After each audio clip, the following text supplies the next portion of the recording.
L'histoire du Titanic est l'une des plus célèbres et tragiques de l'histoire maritime.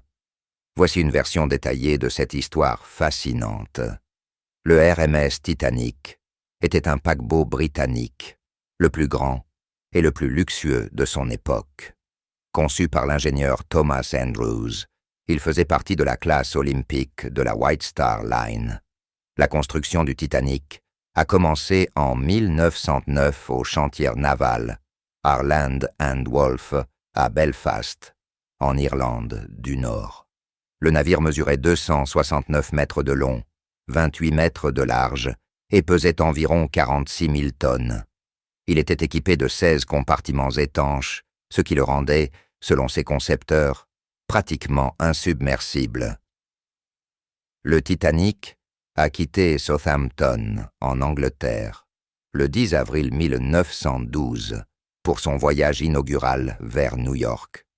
Il a fait escale à Cherbourg, en France, et à Queenstown, aujourd'hui Cobb, en Irlande, pour embarquer des passagers supplémentaires. À bord, il y avait environ 2224 personnes, dont des passagers de première, deuxième et troisième classe, ainsi que l'équipage. Le Titanic transportait une grande variété de passagers, des riches et célèbres aux immigrants cherchant une nouvelle vie en Amérique. Parmi les passagers de première classe figuraient des personnalités comme John Jacob Astor IV, l'un des hommes les plus riches du monde, et Molly Brown, qui deviendra célèbre sous le nom de l'insubmersible Molly Brown, pour son courage lors du naufrage. Les passagers de troisième classe étaient principalement des immigrants d'Europe cherchant une vie meilleure aux États-Unis. Le 14 avril 1912, à 23h40, le Titanic a heurté un iceberg dans l'Atlantique Nord. L'iceberg a ouvert une brèche sur le côté tribord du navire, inondant 5 de ses compartiments étanches. Le navire, conçu pour flotter avec 4 compartiments inondés, ne pouvait pas survivre à cette avarie. Les ordres ont été donnés de préparer les canaux de sauvetage. Mais il y avait un problème majeur, il n'y avait pas assez de canaux pour tous les passagers et l'équipage. L'évacuation du Titanic a été chaotique. Les canaux de sauvetage ont été lancés à moitié pleins, et la priorité a été donnée aux femmes et aux enfants. À 2h20 du matin, le 15 avril, le Titanic s'est brisé en deux et a coulé, emportant avec lui plus de 1500 vies. Les survivants, environ 710 personnes, ont été recueillis par le RMS Carpathia, qui est arrivé sur les lieux environ 2 heures après le naufrage.